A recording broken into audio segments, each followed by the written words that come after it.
In this video, I'm going to show you how to easily repurpose your YouTube videos for other social media networks, such as Pinterest, Facebook, Twitter, Instagram, or whatever. And if you stick around to the end of this video, I'm going to share with you a secret trick that is free to implement that is going to allow you to take traffic from whatever social media network that you're growing and direct that traffic back to either your YouTube channel or your website to get a ton of traffic to those places, and you're going to be able to synergistically grow your YouTube channel, your website traffic, along with your social media presence. So stay tuned. So to demonstrate this, I'm over here at one of the videos on one of my YouTube channels. And as you know, when you make a video public, below the video, you get the option to share the video. If you share the video, you'll get these different places that you could potentially share your video. So for example, if I were to click on Twitter, it will open up to my Twitter account, and then it will give me this kind of bit of text here. It won't pull in the image properly. It just won't look very nice. And all I'm doing is I'm sharing a YouTube link and nothing else. Now, the algorithm, in this case, Twitter's algorithm, is not going to push this particular post and show it to a large number of people because it's a YouTube link. And the fact that it looks bad doesn't help either. So what you'll need to do is you'll need to go to Twitter directly, and then you will need to upload your video directly to Twitter, which means uploading your video natively. But Twitter, like all other networks, they have their preferred video sizes, and also they have some specifications that you need to follow. Twitter, for example, only allows videos that are 2 minutes and 20 seconds max, and most YouTube videos are longer than that. So you can't just upload a landscape long YouTube video, you have to repurpose it. And there are various ways to do that, and I'll show you one way right now. One of the ways that I like to convert my YouTube landscape videos into vertical or square videos is to use wave.video's converter. So what you can do is you can paste your video URL here. This is going to be a video that is public on a YouTube channel, preferably one that you own. And then once you've done that, you'll be able to click on convert to audio. We'll select 1080p. Even though this video was actually shot in 4K, 1080 is the highest resolution that Wave will allow. From here, we're going to click on resize, and then Wave is going to process our video. And as it says, it might take several minutes, especially if you have quite a long video. So while that's working in the background, I'm also going to log into my own wave.video project account, and I'm going to click on upload video, and I'll choose a video from desktop. I'll choose this Japanese campsite tour, and I'm going to manually upload a video here. You can see this is a 10-minute and 14-second video that I'm uploading directly from my computer. So either way is fine, whether you want to use their method to convert the video here, which is still processing, or this one, it's entirely up to you. Now I'm going to pause the video, and then I'll show you how to change the video into a square video once both sets have been uploaded. Okay, so one of the videos is uploaded, so now I have the choice of how I want to resize my video. So my video is a landscape video, so I can then decide to make it a square one, into a story, or a vertical one. Now if I want to share this on TikTok or make it into a YouTube short, for example, I choose story, but I'm going to go with square, which I can share on Facebook, Pinterest, and also Twitter as well, although Twitter is not mentioned here. So I'm going to click on square, which is an aspect ratio of 1:1, and you can see that although this area is grayed out, this is what somebody would see if it was square. Now I can just kind of drag this across if I want to highlight a different area of the video, and then I can pick and choose which bits I want to include. Now we can see this video is 14 minutes and 36 seconds long. So if I want to upload this video natively to Twitter, for example, then my video cannot be any more than 2 minutes and 20 seconds long, because that's what Twitter allows. And as this is generally going to be short form content, we want to make this video much shorter. So you're going to have to clip a lot of this video. So you want to find sections of the video that you'd like to share. So I can kind of come in here and I could go maybe a minute in, and then I could click on this scissors icon, and you can see it splits it into two. I'll click on the first section and throw that in the trash can, and now my video is much shorter. And then I might come over here and click somewhere here, and then I'll add that to the trash can, and then I'll make sure that the last part is highlighted and delete that. So now we've got a video that is just over 3 minutes long, which is still a little bit too long for Twitter. So I'm going to go to the start, and just see if I can cut a little bit of this stuff off. Let's kind of come in here. Maybe we can cut a minute off here, maybe even a bit more. Let's go to there, scissors, click, delete. And now we have a video that is just under 1 minute and 48 seconds long. But remember, we're going to share this natively to Twitter, and I'm also going to share this on Facebook. Now, in order for this to make sense, I'm going to need to add an end screen. So what I'm going to do here is hit this plus button. Now, I've already got an end screen uploaded, but I'll show you what it looks like. I'll go to my uploads and I'll just start typing in. I'll put FB for Facebook, so I think that should bring it up. Now, I've got 2 Facebook end screens added. So let's just click on this one. Now, this is a 6-second end screen. And it says here, watch the full version on YouTube, click the link above. Now, if I want to share this video on Facebook or Twitter and then direct people to YouTube, that's the one I would choose. If I want to direct people to my website, then I've got another one that's made here, and then I can have this call to action and direct people to an article on my website. So you'll need to get these created. And I'm going to click on this one. I'm going to click on add, and now I've got this added to the end of my video. I'm then going to click on these inverted triangles and add a transition. I'll choose this one. Then we'll click outside, and I'm just going to press play here and just watch how it changes.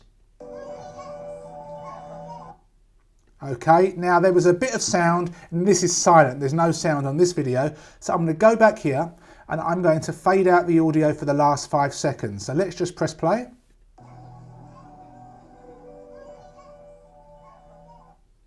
And we've got that. So it now fades out a little bit naturally. The audio gets a little bit quieter. There's a transition, and then there's this end screen, which brings the total length of the video to 1 minute and 53 seconds.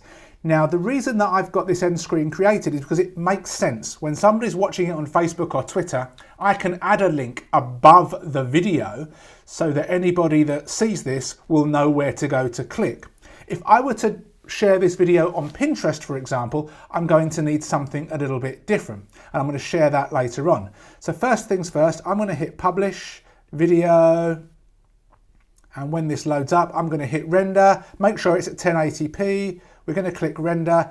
This is going to go round to 100%, and when it does, I will then have a button here that pops up, which will allow me to download this to my computer. So again, let's pause the video while this does its thing. Okay, so our video is ready. I can publish it to any of these places, but I'm going to download this in 1080p. You can see it's downloading to my computer. And then what I'm going to do is I'm going to take this file and upload it directly to my Twitter account first.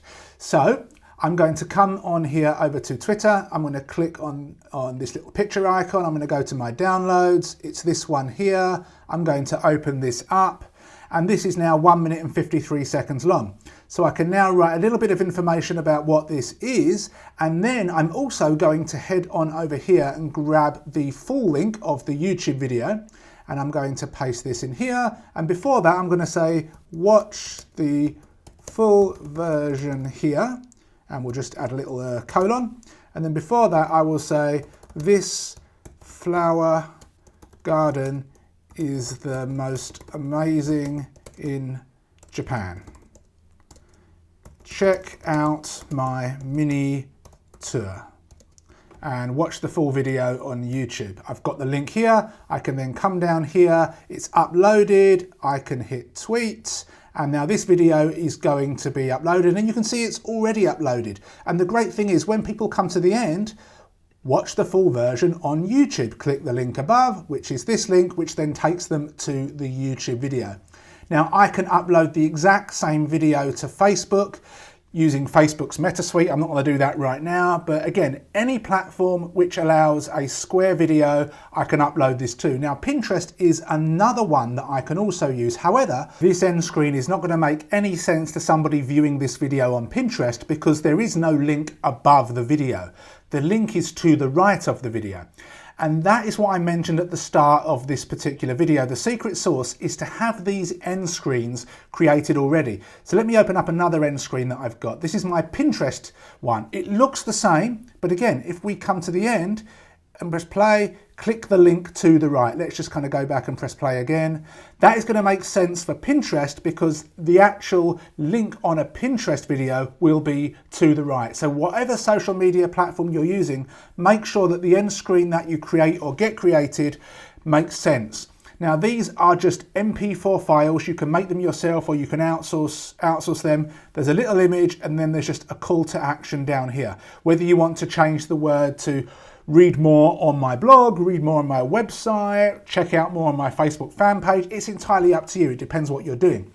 But I've decided to get these created for my own stuff. So in order for me to create a Pinterest version, I'm going to need to come back over here. I'm then going to click on back to editing. I'm going to delete this one. So we highlight this, delete it, which will delete the transition as well. I'll click on plus again, upload, and I'll type in pin because I've got this uploaded already. I'll make sure I choose the right one. Okay, that's not the right one, is it? It's I need the Pinterest one. There we go. So let's click on this one and make sure that we get the right one loaded up. That's the one that I want, so I'm going to add that. I'm then going to come back here and add my transition like before, and then I need to just publish this one, video, exact same process. And then I'm going to render this. Then when this is downloaded, I will then upload this one natively to Pinterest and the link will be to the right. And it's super, super simple. Heading back, I've now got my Japanese campsite tour video ready. So I can click on this and then I will be able to edit the video. So I'm going to click on edit and wait for Waves Editor to open up. I'm then going to click on resize. And in this case, I'll create a vertical video. Let's create a story. I'm going to create a story. So we can see here, I need to find a snippet of my video that I think looks the best. And I think I'm going to upload this as a YouTube short, which means 60 seconds or less. So again, I need to trim my video. So rather than show you that again, I'm going to pause the video while I do that. You can see I've got a video just under 57 seconds long. I'm not going to play the whole thing, but you can just kind of have a look. And it's a vertical style video. And I just basically walk across this rope bridge and pan out to the right and left and show the scenery. I'm going to do the same thing with the audio. I'm going to fade out the audio for the last 5 seconds. If you want to, you can change the volume of the audio. That's entirely up to you. And if you'd like to add some extra audio, maybe some background music, you can come down to this audio track. You can press plus, you can go to stock library, and you can have a look at the different kind of tracks that they've got here. Maybe something relaxing would make sense here. Have a listen to the different tracks. So you can just click on one of them. And if you like it, you press add. If you don't, you close it off and you find one that you want. And when you are ready, you can just go back to the actual edit section here and then click on publish. You can give it a name if you want to, change the name up here. Again, video, hit render, and then just wait for it to go round to 100%. Super, super simple. And then you can add this video as a YouTube short. You can upload it to Instagram, TikTok. It's entirely up to you. Obviously, there's a lot more you can do if you've got voices on your video. Then Wave has an auto caption feature and you can play around with it and add lots of bells and whistles. But this is just a quick way to show you how to repurpose your videos. I hope you got some value. If you did, please give me a thumbs up, subscribe to the channel, leave any comments below, and I'll see you soon. Take care.